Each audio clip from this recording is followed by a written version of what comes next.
What's up, guys? Welcome back to the Noname Podcast. I still don't have a name for the podcast. We're still in the works of that.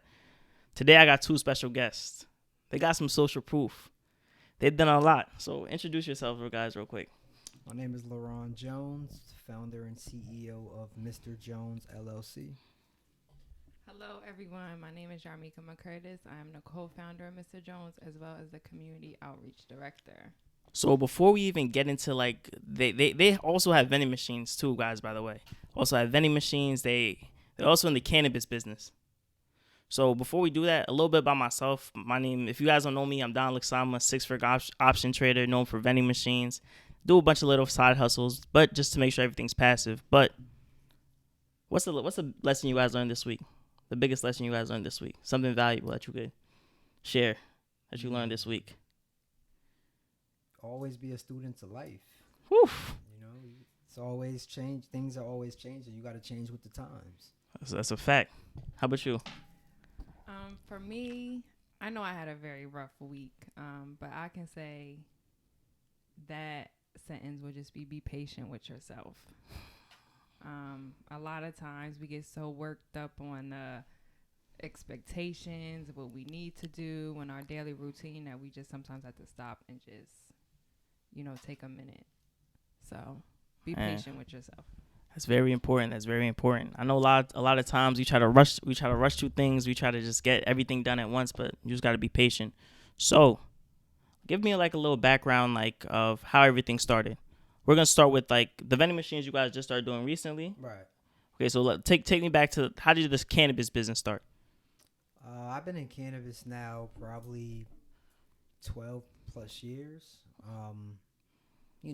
Dibbling, dabbling in high school, everybody's consuming, but, taking it a step further with wanting to know more of the benefits of plant-based medicine. So, went to college and continued the cannabis journey there. Wait, where did you go to college? Delaware State University, where I met my fiance.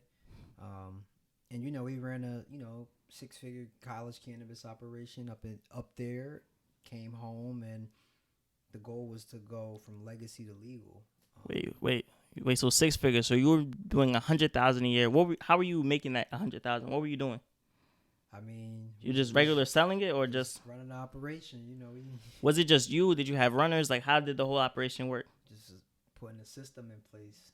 Putting a system. Yeah. Can you break down that system if you know it off the top? I mean, we do, but you can't share it here. Not to go too crazy. Okay. I got you. Okay. Super specific detail, but again, it's letting the viewers imagine. You let their imagination take it where they want. Where you're on a college campus, and you're providing good quality cannabis. But 6 figures is a lot, because I know some people here that probably can't even touch 6 figures. The thing is, it's different because it's not just about thinking that you have a product and it's gonna sell itself. It's about that's why I said it's an operation, because it's tracking inventory. It's really running a business. So you was doing a business.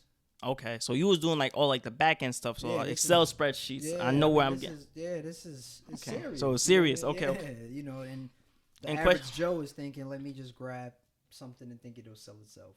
Okay, and was it legal in Delaware at the time? Oh no, of course not. It was illegal to sell it. Okay, so it was legal to sell in Delaware, but why cannabis though?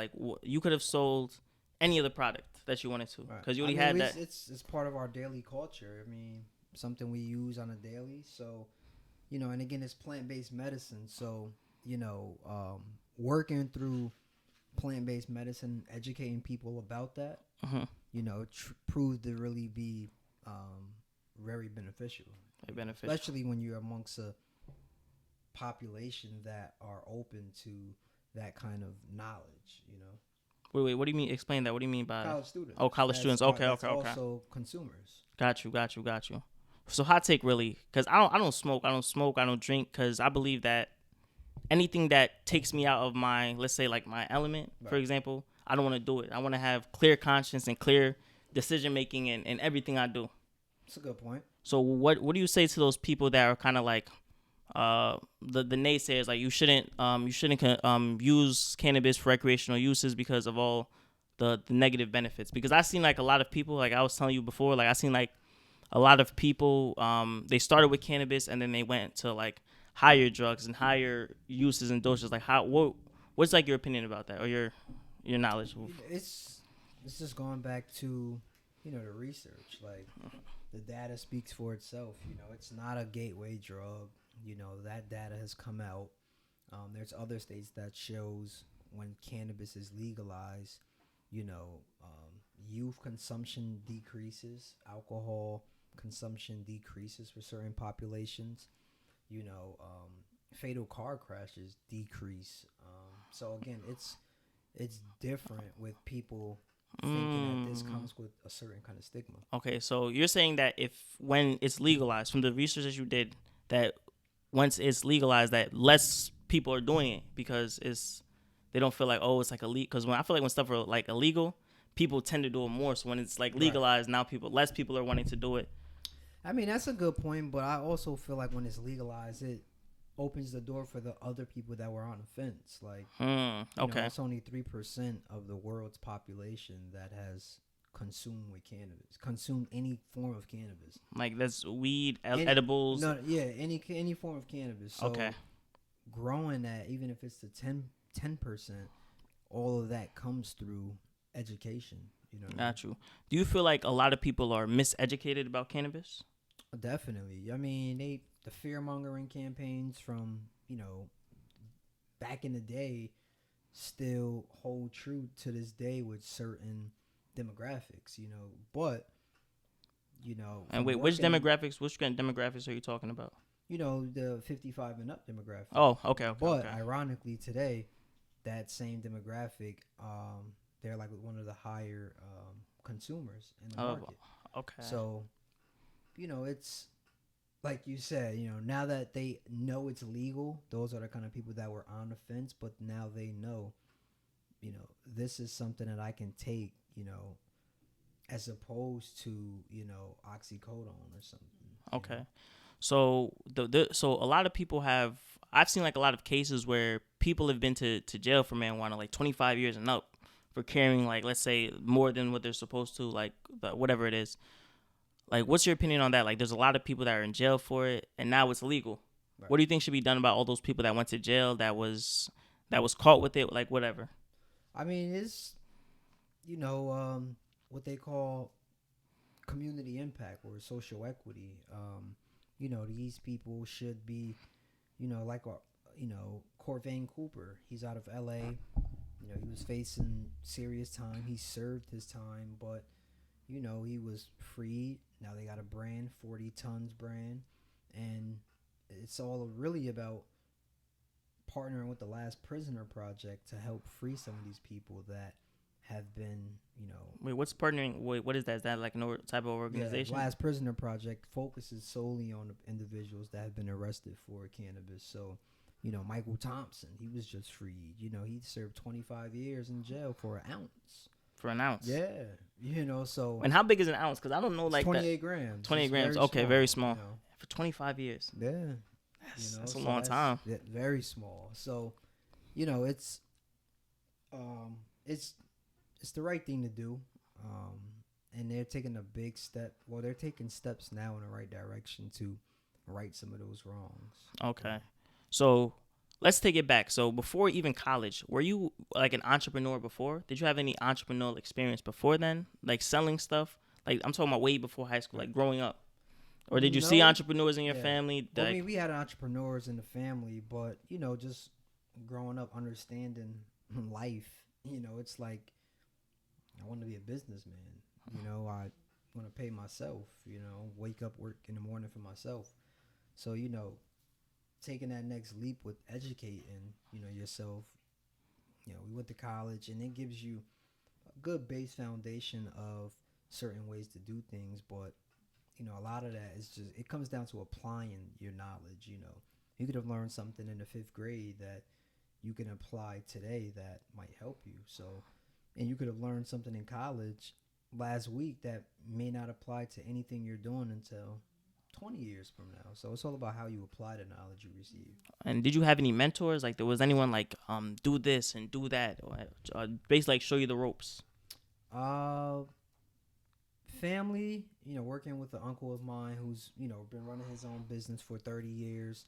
Used Wait, to what work on business does Wall he have? Street. What Um, business? his own home business. So Hmm. he's into accounting. He's a certified accountant. He does a lot though. Works with grants. He's done over $12 million in grants. You know, built some affordable housing. So, working with him after college was like An eye opener for you. it was my master's school. Like Mm. that was bigger than going to school looking for a master's to me. To you. So you just got your. What'd you get your bachelor's in, by the way? Business management. Business management. Okay. So, you get to college. You do the $100,000 operation. Were you also in the operation as well, or was it like? Did you know about it? Oh yes, I was very aware of it. I would assist here and there, but I wasn't. Into the business per Yes. se. So did you guys start out as like business partners, or were you guys just dating at the point? And We were just dating. Okay. Actually, it wasn't even on the terms of like the business and the cannabis. We just met. He actually approached me. We clicked. He was actually at me for a while. But then finally, we clicked, and then ever since. And that was That was the end of 2013, going into 2014. is when you guys started dating. Yes. So how many years is that? That's almost 9 years. Yes, 9. Okay, so all right, let's talk about it. How was like the work-life balance between it? Because you have $100,000 operation. I think it takes like a lot of time in your day. So how are you making sure that you were making time for your girlfriend at the time? I mean, we together every day. You know what I Okay. mean? So it's always being together. For the last 9 years. So it really was no branching off, come back. It's we're together. Did you ever feel at a point where it was like, dang, I need to work, I need to hustle, I need to make money? Has that ever came between like your relationship? I mean, it's always going to be difficult for a lot of people to understand or grasp the concept of entrepreneurship, but she's been a big supporter of that from day one. Never had any negative things to say about whether I was working on a company that I formed or one that we founded. It was always faith and belief. You know what I mean? Okay. So you have this $100,000 operation. Senior year comes of college, and now it's done. What was like your plan afterwards? Did you sit there and say, "Oh, I want to keep this operation going with the students"? Like, how was that? What did you end up doing? So I wanted to come back home and go, be the youngest minority in the country to open up a legal dispensary. Started doing a lot of work with minorities for marijuana. Started working with New Jersey Cannabis Industry Association, and then I formed my first cannabis company, Green Garden Advisors, and then from there, continued to make a lot of noise. Was it like a consulting company? Is that how you structured it, or? So we structured it, Green Garden Advisors, as like a consulting company, but once we understood what the lay of the law was now with minorities pretty much being in the driver's seat, it was literally like during that phase. So we went from providing expertise in different fields. We had the first attorney who took a cannabis company public in Toronto. He was a founder. Another partner who owns multiple schools. Another partner who is a media executive. The uncle I told you about who's big in finance, and then me. So, we brought all of these seasoned vets together to really help larger operators, in the state. And then we transformed that into, wait a minute, like, we got an all-star team here. We, I rightfully should be going for a license that we know we can raise the capital, open the store. I've worked retail operations, hospitality, and that was a goal we were pushing with. But unfortunately, Governor Christie wouldn't sign the law while he was in office. So Okay. yeah. So what? So after college, you say you went straight to working with your uncle at the time? Right. And then that's how you built up your capital and. Well, I was working with him, and then we actually, soon as things died down with cannabis with Governor Christie, our family just got approved for a Golden Corral franchise. So I put my capital from college there, became a minority owner, managing partner, opened up 3 restaurants in upstate New York, and we did pretty well before I stepped down and focused back on cannabis now. Wait, that's a lot of information. Wait. Where were you in this process, by the way? So college just finished. Did you have plans to propose to her, or explain it? Go ahead. During that process with Golden Corral,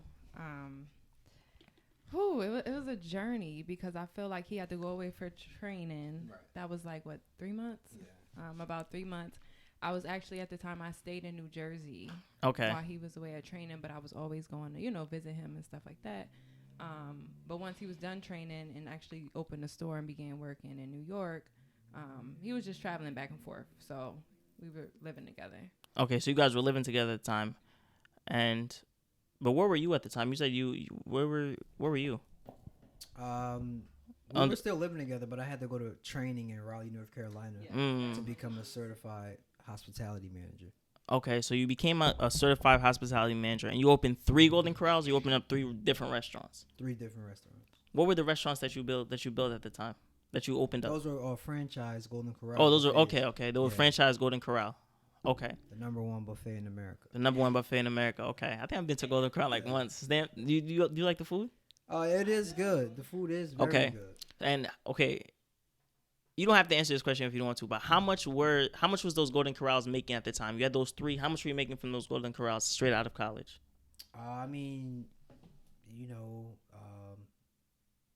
Each store is in a different market, respectfully, but again, you're talking about $5 million, gross a year, right? From all 3 or for just one? That's just one. You know what I mean? So each store depends on how much. Okay, right. And where were you placing? How did you find where to place these Golden Corrals? Was it? Do you have some? The basis of demographic. 2 of the opportunities we came into were existing. Okay. So it's the shell. Everything is already set up like a restaurant. Now they're just looking for an operator to come in and take over and run it. Okay, and so that's where we stepped into. And so how much would I need? Let's say I wanted to go open up a Golden Corral right now. How much money would I need to start up? Startup cost? $3 million net worth, $750 liquid.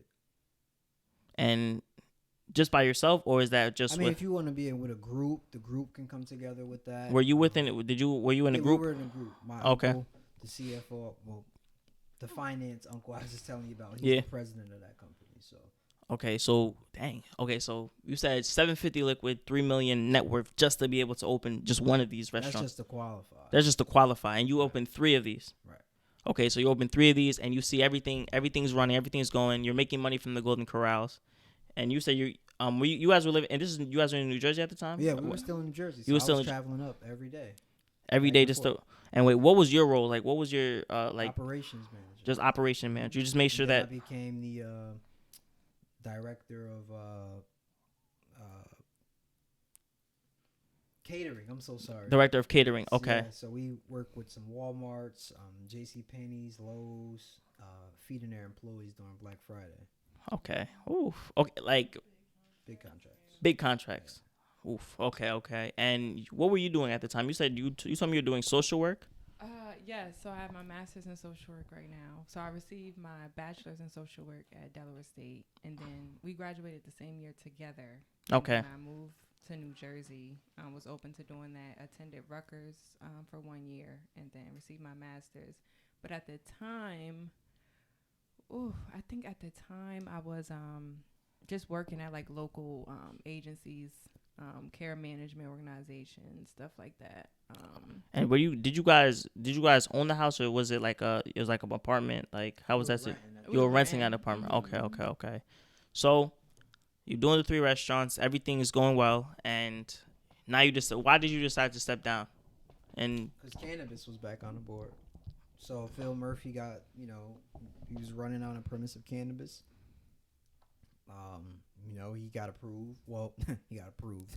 We got voted in. Yes, he got voted in successfully, and that was a really big stance that he took. That he wanted to right the wrong. So, we, were again right back into the laws to understand what our advantages are, and again, if you've been arrested for cannabis, you go to the front of the line. Wait, explain that. What do you mean you go to the front of the line? So you get certain priority categories now. So New Jersey has some of the most socially equitable laws in the country because it's putting the little guy first. So that's you said if you get arrested, you go to the front of the line. That's meaning, what benefits are you getting? Just with the question you asked, if you've been arrested for this, how do you benefit? So okay, you've been arrested. When you submit your application, you are prioritized to be reviewed before others. Okay. I understand. So do you get can you get your record expunged? Does it get off your record? They did automatic expungement. Automatic expungement for people that got arrested for marijuana. Right. Is okay. So for certain classes. For certain class. Yep. Okay, so now since marijuana is legal in New Jersey, is there a certain amount that you could have on you? How does that go about? Is there a certain amount that you could possess in your possession? Right. So you can possess a certain amount. You can't buy no more than 1 ounce per visit to the dispensary. That's a cap that they put in place so that that's 28 grams, right? Right. Okay. It's a cap that they put in place so that people don't, as crazy as it sounds, don't overdo things. But if you go to one dispensary and the cap is 28 grams, you go to the one around the corner, you get another 28 grams. So, okay. But those are very important questions because people need to understand the laws around how much can you carry, how much can you purchase, can you consume in public, which you can't, the priorities and advantages minorities have, all of these things. To really educate people on what it would take to get into this market. Okay, so you guys opened your own dispensary, correct? Or you're in the process of opening? Process, yeah. Okay. So if I want to open my dispensary, what's the process I have to go through I want to open my dispensary? What's the process? Do you want to tap it? You want to touch that topic? Yeah, I mean it's tough. It's it's tough, but it's not. Because it's just about how bad you want it. I mean, it's just work that has to be put in. So it's understanding the license classes, and then it's understanding what your experience speaks to or can speak to. So what's the first step? What's the first thing I have to do? Do I have to do some market research? Do I have to? Well, it's what I tell everybody when people ask me is I would read. Understand the law. You know what I mean? Okay, what does the law say? What am I allowed to do? What am I not allowed to do? What are the license class types that are available? Now that you got that gist, we go back into what I was just saying. Which license class does your experience speak to, or can it speak to?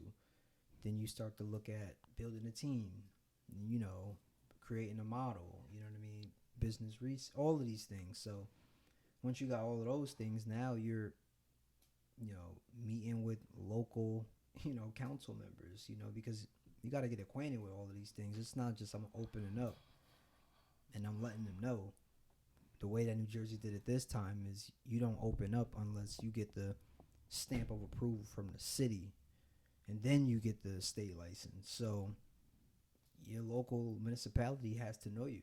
You can't come out the woodworks, a week that it's time to apply for a license and think that you'll get a council resolution, because they're going to ask, where were you 12 months ago when these other applicants, like myself, were outside, we're donating, we're doing, attending community initiatives, city cleanups. Where were you people? So they want to see that you're invested not only into what you want, but into what's best for the community as well. Okay. So you said that people have to attend these community events, right? They got to go to these community events and get to know everybody that's in the community, basically. I would suggest that. You don't have to. I would suggest that. Okay, why would that help me get chosen over you, like as an applicant, or? I mean, it doesn't sway the bar, but it helps. It helps make the decision much easier. If I'm someone that's literally been involved in the community for the last 18 months, actively, and there's another applicant that wants to do business in the community but has not showed face or showed any kind of other involvement, that helps to make it helps the decision much easier, because you're like, do I go with the guy that we know is invested already without even making a dollar, or the guy that's trying to make a dollar without even being invested at all? Okay. So first you built up community awareness, like you went and you did stuff in the community. Indeed. Next, when does finding the location, when does that come into play? What step is that, would you say? You're doing that all throughout that process. Okay. So, before you even go meet with those people in the community, you want to have that location. Because if a question comes up, where are you thinking about going? Well, not even if it comes up, I'm letting them know in advance where that I'm thinking about going, where I have. Okay. But I know already, this location, it's in a business district. This district should definitely be zoned for cannabis once the zonings happen, because again, there's only so many business districts. And once that happens, you share with them, this is the location. Why is this a good location? All of those good things. But, you want to have something in hand to share, Okay, and how many applicants a year could get like the licenses? Because it's a cap to the amount of number of people. No, it's only a cap on the growers until the state feels that they have enough applicants. Well, not applicants at that time, operators to fulfill demand. Then they're going to continuously bring on. So you're an operator. We're an applicant soon to be in operators. Mm-hmm. Okay, and where and you already have the location already? What is the location you guys have? It's in East Orange on Central Avenue. It's a what is it? Maybe you was telling me it was a furniture store. Yeah, it's a furniture store. It's 2 floors. We're gonna convert both floors, operate out of both floors. Have one of the biggest dispensaries in the state. Okay, because there's a dispensary. Well, I live in Woodbridge, and there's a dispensary in Woodbridge that I always pass by. Like, I always wonder like who owns it. Right. And like that's pretty cool. So when you have the dispensary, I heard you needed a card that you need to go bring your card, and then they give you out like the marijuana, whatever it is. Is that how it works? If you're a medical patient, you need a card to access the building, and you need an active prescription that's given from your doctor that says how much you can acquire in a certain month. But if you're going in a recreational dispensary, you just need a valid driver license or passport. Okay, so if I'm a medical patient, if I was prescribed it, I get prescribed the card. Right. I just go into the dispensary, I swipe, and then I get my prescribed dose amount, and then I just leave. Well, you'll speak with a bud tender on the best product that you're looking for. Okay. They'll create the order for you. The vault will prepare it. Wait, there's different types of. Do they mix it? They mix the marijuana, the cannabis with different types of. Well, no, you can get it through smokable flower. You can get it through tincture, which is like droppers that can go under your tongue for direct. You get needles or no? No, not needles per se. They do have topicals, which are like patches you can put on. Okay, and your skin just absorbs it? Yeah, so it's so many different consumption methods that don't require smoking. Okay, so how much can a dispensary make then? Up and running, everything is fully operable. Up to $2 million a week. $2 million a week? Right. I mean, wait. Again, so if you do different operators, different size operators, the size of facility, but wait, that's gross. The $2 million is the gross. Right. Then you got some that can do, $250,000 a week. Okay. Some that do much less than that. Wait. Okay. So break down the play then. $2 million a week. Is that contracts? Is that contracts from different hospitals, different pharmaceutical companies, or is it No, that's None of those people can buy from you. This is you selling direct to consumer. Direct to consumer. Okay. So how much would you spend on like what would like profits be like net like if you give me like a range around there. So if you make 2 million a week, that's what is that? That's 8 million a month. So what would Probably around 30%. around 30%? Oof. Okay. And you're paying a percentage, not percentage. I mean, and again, I say that, but it varies. It varies everywhere.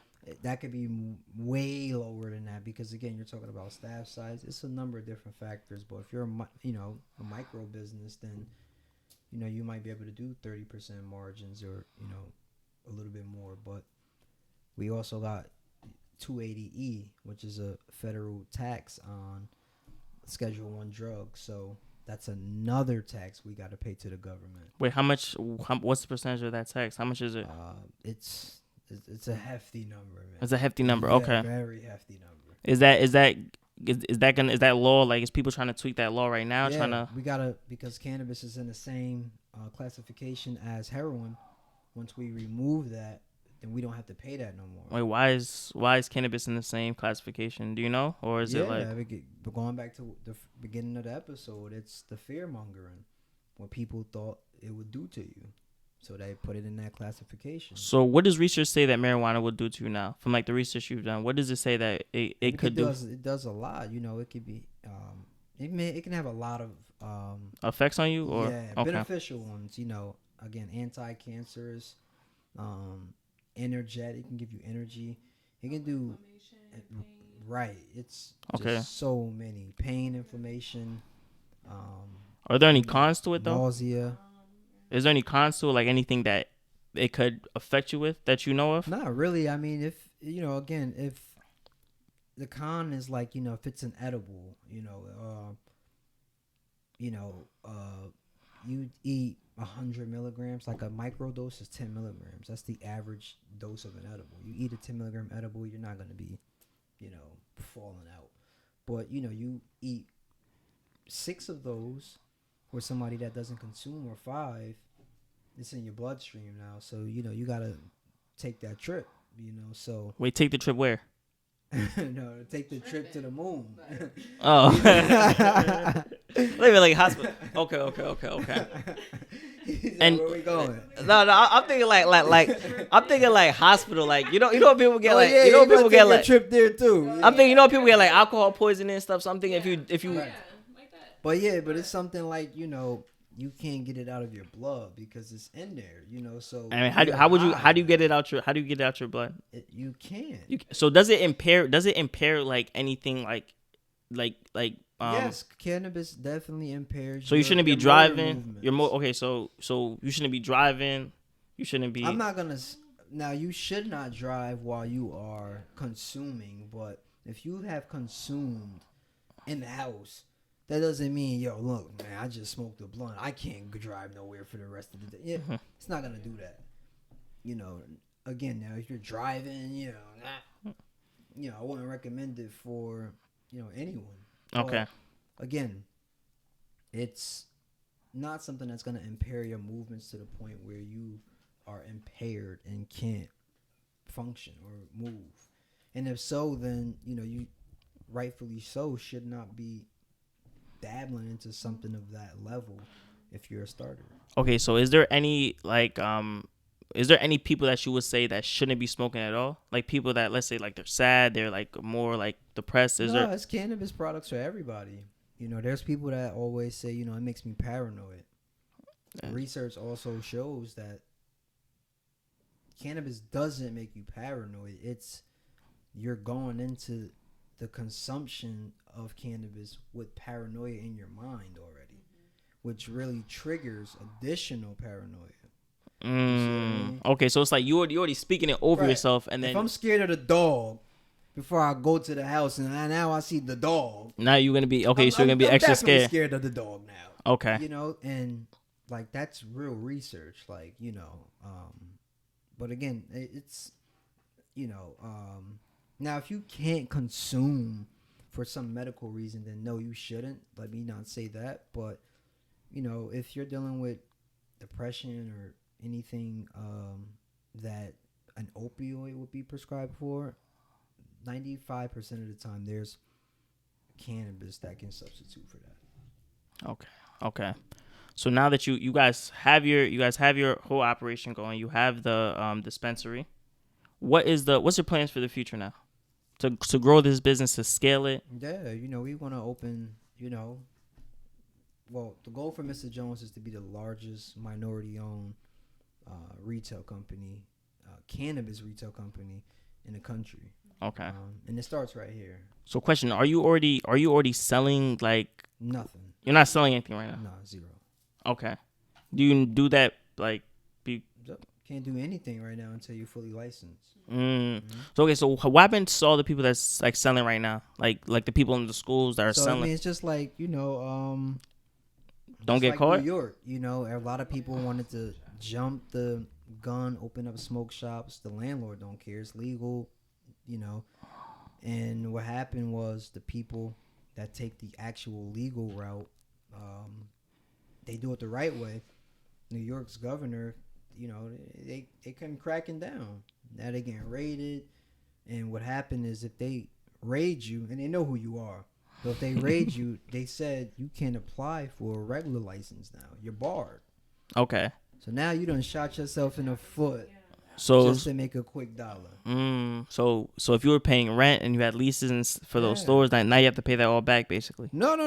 What it means is, I lease my store from you. I'm selling it legally. New York cracked down on me. Now everything DSK can't just get shut down and say, all right, we're going to do it the legal way now. The state said, no, you already jumped the gun. You're barred, period. You can't come get no legal license. So at that point, it's kind of like just shut your business down. Yeah. Go to a different avenue. No, they're shutting you down already. So okay, it's hard. It's just do things the right way. Cutting corners will not help. Okay, so what advice would you give to entrepreneurs that's on the come up right now? They're looking for whatever they're passionate about. They're just trying to start their business. What advice would you give them? I would definitely say just continue to be passionate. Work hard and work at it. And I know that's, believe it or not, as much as I don't want to say it, it's something that I continue to work on and struggle with. I was just talking to one of our investors earlier and telling him, like, I work a 9 to 5. I always have since I was like 14 years old. I've never I've never not worked. So like with me even meeting LaRon and just with him being that self entrepreneur, I'm learning and I'm growing and I'm leaning away from the 9 to 5, so just continue to work hard, be passionate, and even if you're not used to it or if it's not in your routine, just try and don't give up. So that is my spill of advice. Okay. That's good. I would just say move with purpose. That's powerful. It's true. I was literally just telling myself, like, I don't know I can't think of the last day I was didn't have a purpose. Angry, like angry or upset, and before those mood swings come out of like nowhere, because there's really no one else. It's self, you know what I mean? But when you have a purpose and now you wake up and you know what you want to work for, what you're working towards, it's different. So, I'm hitting small goals that are big goals, but you take them small goals at a time. Now it's like, what am I upset about? Like, this progress that I'm making every day that's yielding results, I feel great. Like, you know what I mean? And, it's like, the 48 laws of power says, don't chase money, chase power, and money will follow. You know what I mean? So once you switch it up from thinking like, yo, money, to like, nah, this is a power game, everything changes. That's why for me, I'm very blessed. I'm in a great space. Okay. Because I know my purpose now. Like, I feel like for people, when you try to find like your purpose, you got to find. Are you guys spiritual at all? We big into our chakras, all of those. I got my rocks in my pocket here. Speaking positivity out to the universe. Yeah, all of those things. So positive energy, you know, that's what we are big on. I feel that's tough. But I believe that me personally, like I go to like the church Christian. I believe like when people like you trying to find like your purpose, whatever, you need to talk to like the purpose maker. You feel me? I know some people meditate in the morning. I try to like pray and just ask like, yo, what's like the purpose in life? And like you said, there's power over the tongue. I believe like there's a lot of power in the tongue. So like whatever you speak into existence would, you know what I'm saying, will come true. So I asked these questions in the last one to see like where people's minds at and what they want. So it's I'm gonna do like a little like it's gonna be like this one question, just either or. Would you rather have $1 million or 1 million followers on, let's say, Instagram? What would you want? I would choose the 1 million followers. Why would you choose 1 million followers? I would choose 1 million followers because I feel like those 1 million followers can be my supporters, can be my promoters, can be my connections, my networking. Just it can like I can go down different streams, but I feel like I can utilize them to make my 1 million. But that's just my. And what would you choose? What would you choose? That's a very interesting point. You know, you got to leverage social media. Facts. But, again, I would take, you know, because of my background, I would take the 1 million and leverage that 10x. Okay. So I want you guys to think of something to wrap this episode up because this was a lot of information. Hopefully these people got some gain from this. This is like a lot of information. You feel me? Think of something like powerful to just wrap a bow around this whole entire thing. I'll let her go first.